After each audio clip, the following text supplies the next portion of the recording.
आदरणीय अध्यक्ष महोदय, मंच पर बैठे हुए सभी सहयोगी मित्र, देश के कोने कोने से आए हुए प्रतिनिधि बंधुओं, बहनों,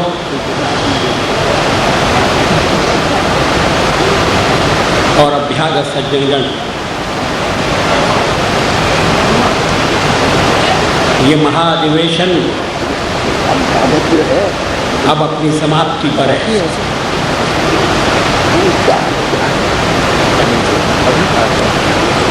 यशोभूमि से हमें अब अपने अपने कर्म क्षेत्र में जाना है।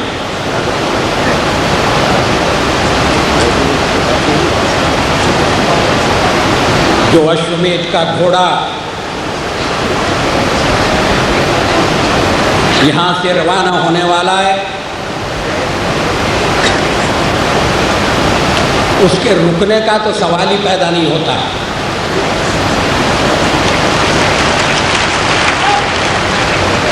और चुनाव के घोड़े रोके नहीं जाते, अपना अपना घोड़ा सबसे आगे ले जाने की कोशिश होती है। भारत संसार का सबसे बड़ा लोकतंत्र है।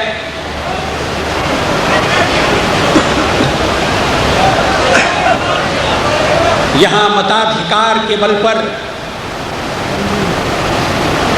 राज बदलता है।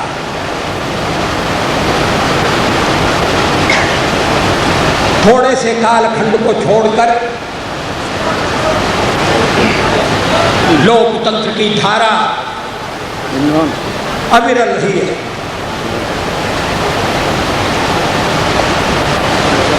चुनाव के माध्यम से जो भी निर्णय होता है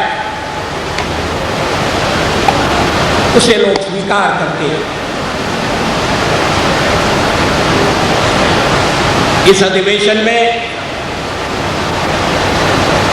न केवल हमारी शक्ति प्रकट हुई है,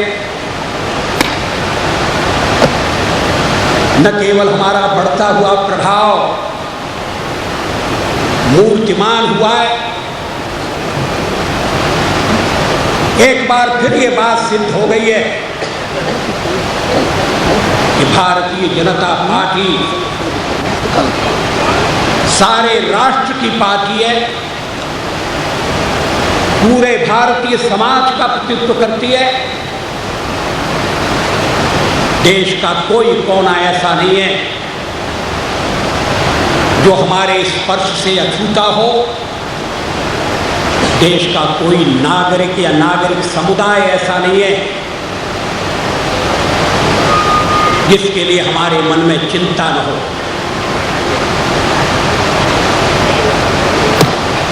हम यहाँ यशोभूमि पर एक छोटे से भारत के दर्शन कर रहे हैं। लघु भारत अपने अपने क्षेत्र से आए हुए प्रतिनिधि जो अपना व्यय करके आए, जिनके कारण रास्ते में कहीं या अन्य यात्रियों को तकलीफ नहीं हुई, कई रेलवे स्टेशन पर अवांछनीय दृश्य उपस्थित नहीं हुए। संयमित अनुशासित प्रतिनिधियों का ये समूह पिछले 2.5 दिन से मुंबई नगरी में है। संख्या के कारण जो समस्याएं पैदा हुई हो वो अलग है, लेकिन प्रतिनिधियों के व्यवहार के कारण जिन्हें ये आशंका थी कि मुंबई के नागरिकों को कष्ट होगा, उन सब की आशंकाएं निर्मूल साबित हुई।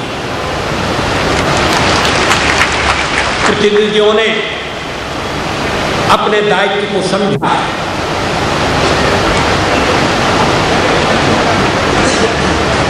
महाधिवेशन में हमने राष्ट्र की अनेक समस्याओं पर विचार किया है। राजनीतिक स्थिति बिगड़ रही है, आर्थिक संकट गहरा रहा है, राष्ट्र की सुरक्षा पर, राष्ट्रीय सुरक्षा पर प्रश्न चिन्ह लग रहे हैं। ये सारी समस्याएं हमारे विचार का विषय रही है। इससे सिद्ध है कि भारतीय जनता पार्टी एक मुद्दे की पार्टी नहीं है। हम जीवन को उसकी समग्रता में देखते हैं। हम राष्ट्र की समस्याओं को भी टुकड़ों में नहीं देखते। हम राष्ट्र की समस्याओं को भी उनकी संपूर्णता में देखते हैं। आज देश परिवर्तन की पुकार कर रहा है। लोगों ने परिवर्तन के पक्ष में अपना अभिमत प्रकट किया है। कई प्रदेशों में सत्ता परिवर्तन हुआ है। जहां कहीं हमें सत्ता परिवर्तन के माध्यम से सेवा करने का मौका मिला है, वहां हमारी सरकारें कानून और व्यवस्था को सुधार रही हैं, जन कल्याण की योजनाएं हाथ में ले रही हैं, समाज के दलित और पिछड़े वर्गों के साथ न्याय के कार्यक्रम अपना रही हैं और हर नागरिक को जीवन, धन और सम्मान की सुरक्षा की गारंटी दे रही हैं। महाराष्ट्र में शिवसेना के साथ हमारी मिलीजुली सरकार है। कल हमने महाराष्ट्र के मुख्यमंत्री श्री मनोहर लाल जोशी को सुना। यूपी की सरकार सफलता के साथ चल रही है। जहां भारतीय जनता पार्टी की अपनी सरकारें हैं, वो भी लोगों की आशाएं, अपेक्षाएं पूरा करने में लगी है। अपने राजनीतिक प्रस्ताव में उन सरकारों की उपलब्धियों का कुछ हमने उल्लेख किया है। एक बात निश्चित है कि हमारे विरोधी जिन आशंकाओं को व्यक्त करते थे, उन सारी आशंकाओं पर पानी फिर गया है, वो गलत साबित हुई है। देशवासियों के मन में भारतीय जनता पार्टी के प्रति एक विश्वास जागा है। हम किसी वर्ग के विरुद्ध नहीं हैं, हम किसी समुदाय के खिलाफ नहीं हैं। जहां तक हर नागरिक के प्रति कर्तव्य पालन का प्रश्न है, हम उसके लिए तत्पर हैं। लोगों की परिवर्तन की इच्छा कितनी तीव्र है, और जैसा कल अडवाणी जी ने भी कहा था, जहां यह आशंका थी कि विधानसभा में किसी को बहुमत नहीं मिलेगा, वहां लोगों ने जिस पार्टी के जीतने की संभावना थी, आशा थी, उसे बहुमत प्रदान कर दिया। गुजरात में हमने मतदाताओं से कहा था कि हमें 2/3 बहुमत चाहिए। मैंने कर्णावती में मतदाताओं से अपील की थी कि कांग्रेस को अगर हराना है तो अच्छी तरह से हराओ। आशिक का जनाजा है, जरा धूम से निकले। इतनी पुरानी पार्टी है, इतने साल राज करती रही है, आजादी की लड़ाई में भी उसका योगदान था, उसके खाते में कुछ अच्छे काम भी हैं। हमें उसे विदा देना है तो अच्छी तरह विदा देना है, प्यार से विदा देना है, धूमधाम से विदा देना है। इसीलिए मैंने कहा था आशिक का जनाजा है, जरा धूम से निकले। और गुजरात की जनता ने ऐसा ही किया। केशु भाई के नेतृत्व में वहां सरकार बनी, अच्छा काम किया। गोकुल ग्राम की योजना विदेशों में बसे हुए भारतीयों ने बड़ी पसंद की। विदेशी पूंजी के निवेश के अनेक प्रस्ताव आए। ये ठीक है कि गुजरात में दुर्भाग्य से कुछ आंतरिक समस्याएं पैदा हो गई। बढ़ता हुआ संगठन, उससे उत्पन्न होने वाले सवाल,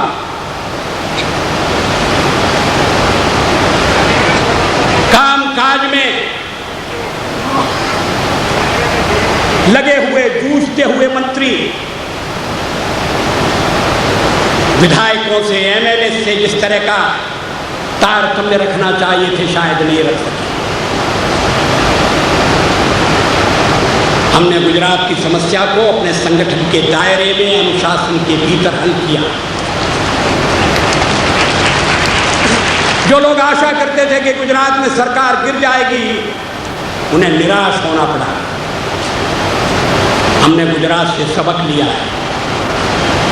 गुजरात हमारे लिए एक चेतावनी है, गुजरात हमारे लिए एक चुनौती है। अब गुजरात जैसी घटनाओं की पुनरावृत्ति पार्टी में नहीं होने दी जाएगी।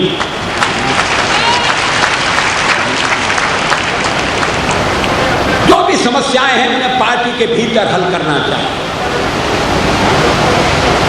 पार्टी लोकतंत्रात्मक तरीके से चलती है। राजनीतिक प्रतिस्पर्धा को अंकुश में रखना होगा। सुषमा जी ठीक कह रही थी, लोकसभा के चुनाव होंगे, टिकट बांटे जाएंगे, उम्मीदवारों का चयन होगा, एक क्षेत्र में पार्टी का एक ही उम्मीदवार होगा, उससे ज्यादा तो नहीं हो सकता। अनेक लोग टिकट के लिए प्रयास करेंगे, उन्हें निराश होना पड़ेगा।